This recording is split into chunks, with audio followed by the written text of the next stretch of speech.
One of the things that I'm excited about is Marion Ravenwood. Indiana Jones.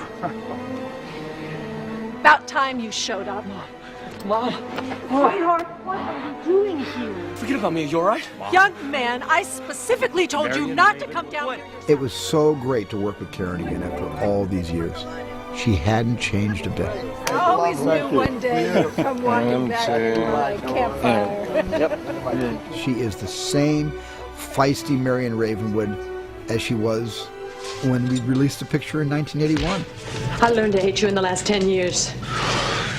I had heard rumors that this film was in the works for years and years and years. So somewhere in the back of my mind, I thought, wouldn't it be great if they were going to do a fourth one? And wouldn't it be fantastic if they brought my character back into it? But I can't say that I really, believed that that was going to happen. So I'm just, actually I was at my studio one day and the telephone rings and I pick it up and I hear somebody on the phone going, "I've got Steven Spielberg on the line for you." And he said, "I guess you know why I'm calling." And I said, "No, I don't." And he said, "What, haven't you been watching television? Haven't you been reading the papers?" And I said, "No." And he said, "We've just announced we're making the next one and your character, you're going to be in it. We really want you to be in it."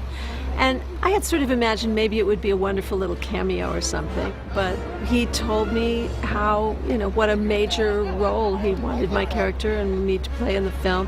And when I read the script, honestly, I was just like very, very moved by it, by, what they had done with the character and the wonderful kind of repartee between them as they sort of mend fences and sort of realize that they still love each other. And yeah, I just thought it was beautiful. Honey, you gotta stop. We're gonna go off the cliff. That's the idea. Bad idea. Give me the wheel. Trust me. Marion remains as independent and strong as she ever was. Dad, you never wrote any of that in the Marion letters? Ravenwood is your mother. For God's sake, Indy, it's not that hard.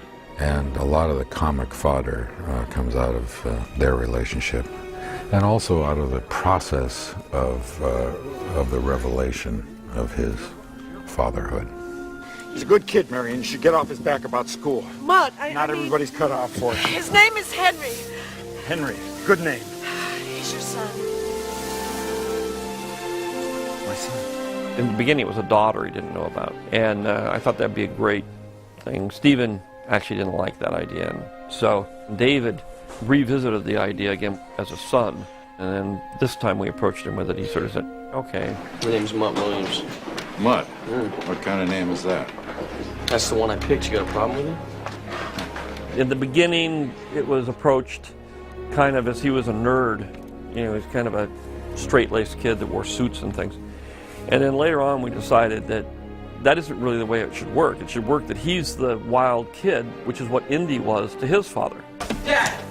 It's important. Wait. No, Dad, you listen. Junior! So just like he was to his father, is kind of going off and doing all the wrong things and disobeying and doing all this stuff. Now Indy's faced with the same mess. Get on, Gramps! The curse returns in the form of his son. So what are you, like 80? I always like the fact that his name's Mutt, and his father figures were kind of being switched in and out of his life. And so now you got a kid who never really had a stable father, who had a mother who lived a really intense life, never really had a normal upbringing. He's kind of lost.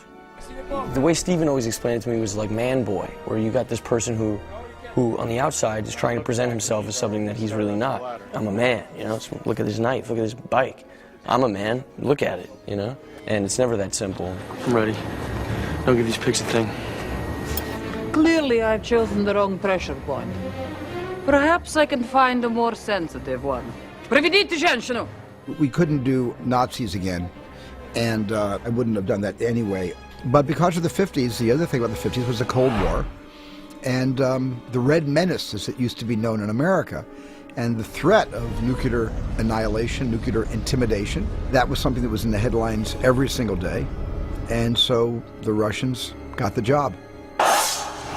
Russians? This ain't gonna be easy. Not as easy as it used to be.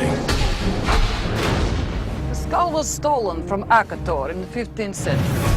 Whoever returns it to the City Temple will gain control over its powers. I've heard that bedtime story before. What the Indiana Jones movies have always done really well is play with existing mythology and bend it to their storytelling purposes, you know. So everything in it is drawn from real mythology. There may be hundreds of skulls at Agator, perhaps thousands. Whoever finds them will control the greatest natural force the world has ever known. Power over the mind of man. You know, there are crystal skulls, you know, and there are large groups of people that believe all these things. So, could be true, could be not, we don't know. But the closer you can stick to real legends, the better the movie's going to work, I think. A mind weapon. A new frontier of psychic warfare. That was Stalin's dream. There was a lot of history about the Russians having a big program about mind control, ESP, all of those disciplines were researched to try to see if they could figure out other ways of having secret weapons. So that was very big in Russia, and we used that. Imagine, to peer across the world and know the enemy's secrets, to place our thoughts into the minds of your leaders. And the best part? You won't even know it's happening. Well, the original title on the original script was Indiana Jones and the Saucerman, and that's what I wanted it to be. And then it went from there to things even like Indiana Jones and the Attack of the Giant Ants. I said, hey, let's call this Indiana Jones and the yada yada of the Mysterians, until I realized, wait, we can't call it that. There was a movie called The Mysterians, so we had to give that up. I really, for a long time, thought the movie should be called Indiana Jones and the Son of Indiana Jones. That was my bright idea, but not really. David Koepp had written out 25 titles. George wrote out some, I wrote out some, and the three of us basically came to the conclusion that, you know, Indiana Jones and the Kingdom, which was a word George insisted on using, of the Crystal Skull was the right balance of mystery and being able to embrace our MacGuffin. But, you know, all the traditions of Indiana Jones are back again. I wasn't trying to reinvent the wheel here.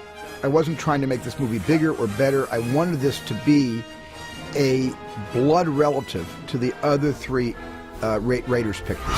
And I just think that we created Indiana Jones, but it belongs to the world. And now we're their custodians. And our job really is to serve up a huge helping of not only what Indiana Jones means to older people who grew up with it, but we need to reintroduce the character to those who didn't. And so those are my responsibilities.